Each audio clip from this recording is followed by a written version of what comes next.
Welcome to our channel. Today we how to withdraw from Kajabi and remove tracking pixels step by step clearly.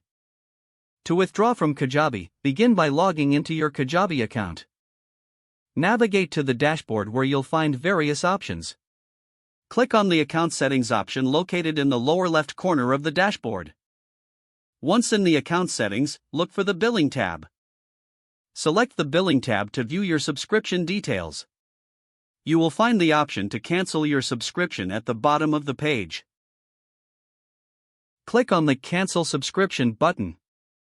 Follow any prompts that appear to confirm your cancellation request. Once your subscription is canceled, you will receive a confirmation email.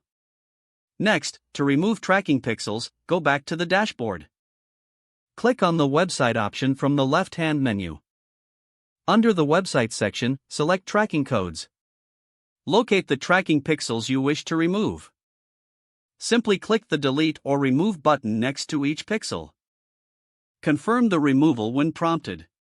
Once removed, make sure to save your changes before exiting. You have now successfully withdrawn from Kajabi and removed any tracking pixels. If the page does not load, refresh the browser. Make sure you are using the correct email address, then retype it carefully to avoid small typos. If your password is not accepted, use the reset option and create a new strong password you can remember. Check your spam folder for verification or security emails, then complete any requested confirmation steps.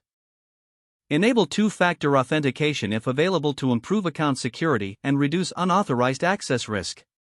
After signing in, review your profile details so your contact information and settings are accurate and current. If you see an error message, note it down and try again after restarting your device and internet connection. Log out when you finish, especially on shared devices, to keep your account and payment information secure. If the page does not load, refresh the browser or try again in a private or incognito window.